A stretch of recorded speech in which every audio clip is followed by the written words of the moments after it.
Hello and welcome to the Bahrain Grand Prix race number 1 of the F2 Championship. As we are about to go to lights out, we are in the Carlin car and we qualified in P13, so it isn't the greatest place to be starting, especially in the Carlin. For 5 red lights, and we're off for the Bahrain Grand Prix. We have a decent start there, coming around the back, and you see he's going up the inside here now, up into P10 as we fight with Zoo, and then we get into P8 now. Let's go around the second corner, a bit wide there, but we hang on, and we come out of the start in P8. Down to turn 4, and we've got Matt Sushita in front and Zoo behind us, or Zhao. But we go for a bit of a dive bomb there on Matty, as I'm going to call him, and we do get up into P7 now. Brake into turn 10 there and get out nice and easy, and along the straight as Matty comes straight back at us. We'll have to give him a bit of room, and then we come back around and we should be able to keep it. There we go, as we'll go now on board with the Carlin car. And just here, if we can have a look around the back actually, our rear wing, as we stop there now, we keep on going there, but we stopped there for a reason, because we got rear wing damage, which stopped us from getting DRS. So now I was thinking, for the rest of the race, we won't have DRS, because obviously we have rear wing damage. So obviously that's what I'm thinking, but we somehow managed to keep it alive. So obviously we've got Marcus Armstrong in front of us. It's a 1.5 second gap, and with no DRS, like, yeah, I was thinking we're doomed.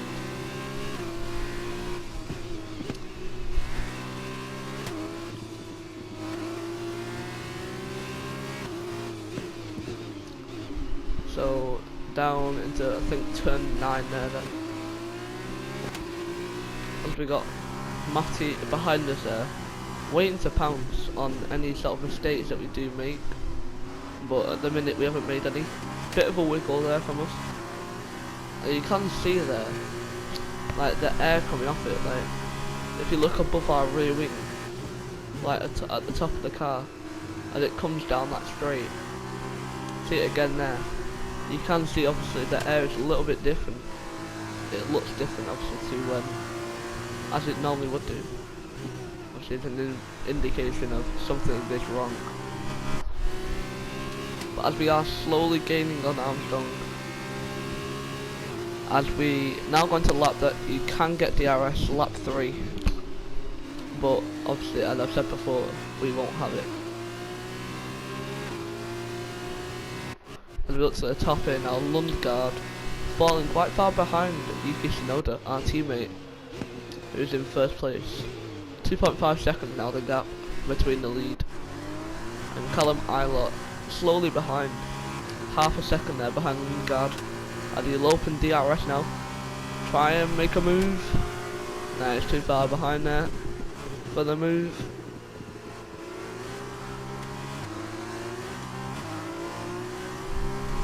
He will, I presume, have DRS as they come out of turn 10.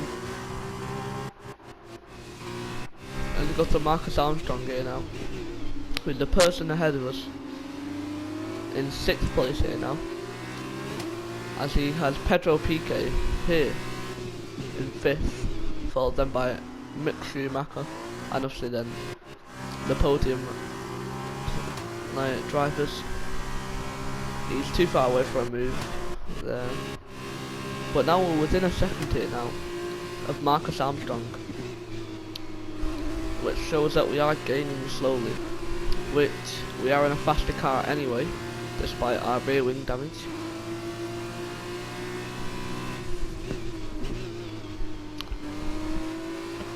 So if it could get fixed, then it would obviously be really helpful. As we go into the last corner now.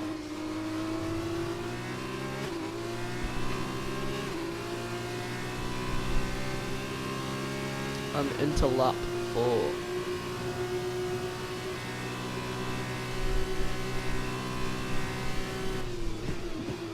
So we go just following behind him.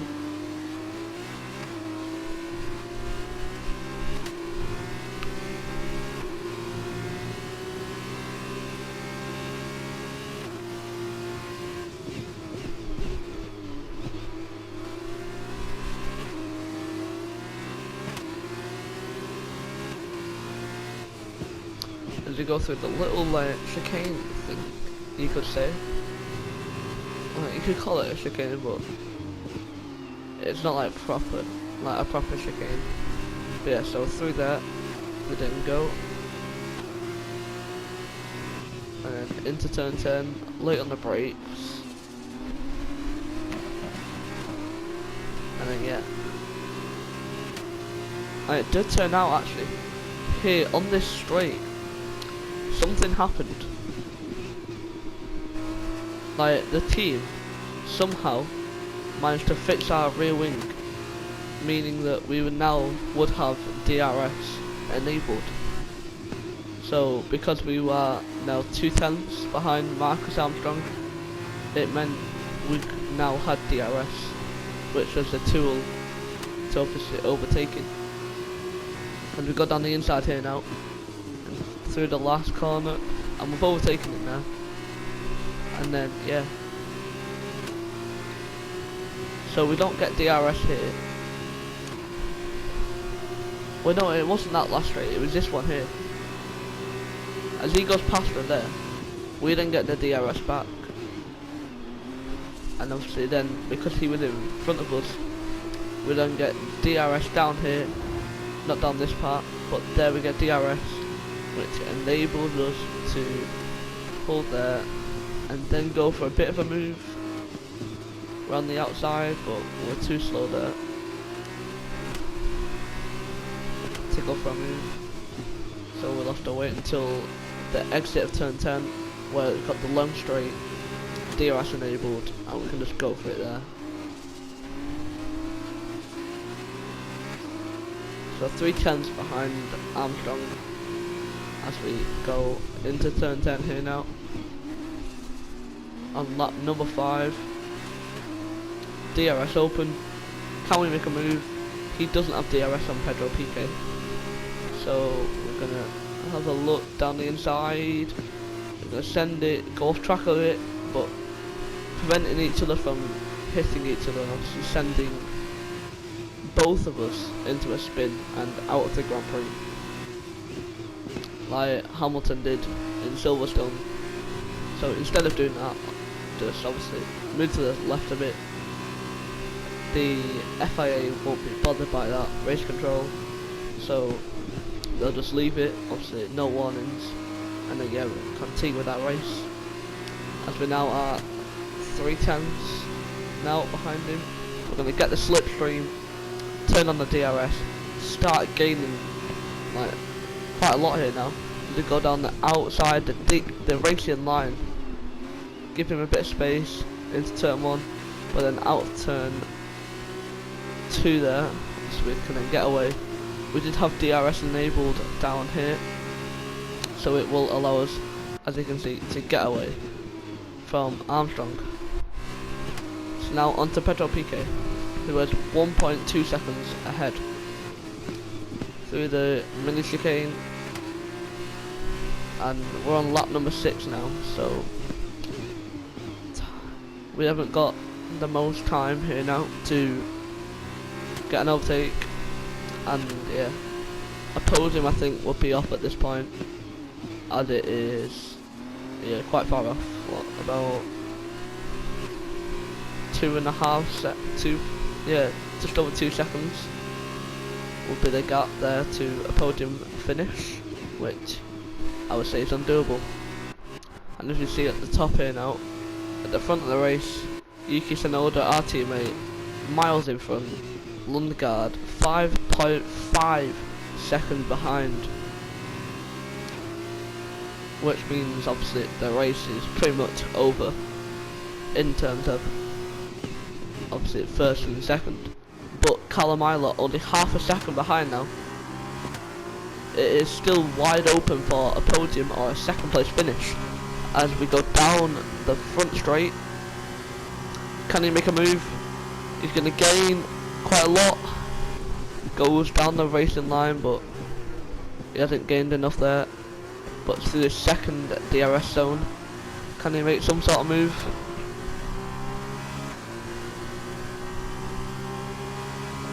He's gaining again, but I don't think it'll be enough. We go to us now, coming through. We also can't make a move on Pedro Piquet, but he's getting closer slowly. Callum Ilott now to Lundgaard.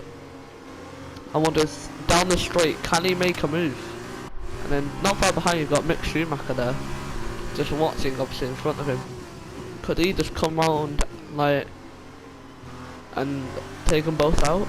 Or not out of the race, but you know, get into the podium position, I wonder. And then back on board with us now. Have a look down the inside, but it's not obviously worth it going for that.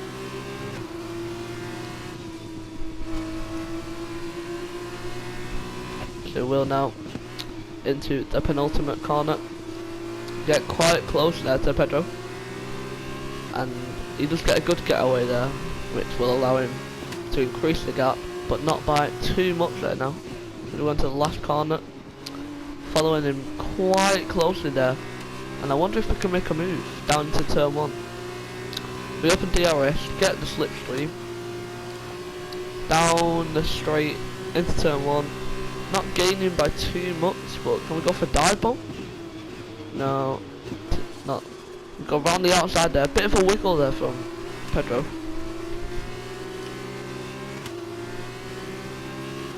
But yeah, so down into the second DRS zone now. Into turn 4, we're miles too far away there for a move. And it is the last lap of the race, so if we're going to make a move, it's going to need to be quick. Get very close there, but we get the inside. Pedro gives us some room, and we have made the move. And it is a very clean one, but we go a bit wide there. But Pedro can't capitalise on that mistake from us. And we go down into turn 10. We go again very wide, going too fast there. And Pedro now gaining on us, obviously after those mistakes. We weave in a little bit to try and stop like any sort of slipstream, but it doesn't matter anyway. He wasn't close enough to us, as we are all over the track a little bit there. And yeah, we're now obviously come to the end of the race. Pedro's too far away for a move. We're too far away from Schumacher to make a move. Yuki Tsunoda wins the race, followed by Lundgaard, Callum Ilott, Mick Schumacher, and us in 5th. As I go for this now, watch this now. I spin out and hit the wall. Obviously it is the end of the race, so it doesn't really matter.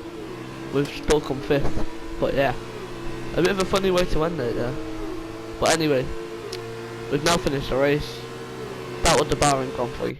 I came 5th, happy with that, and I'll see you in the next episode in the Spanish Grand Prix. Bye.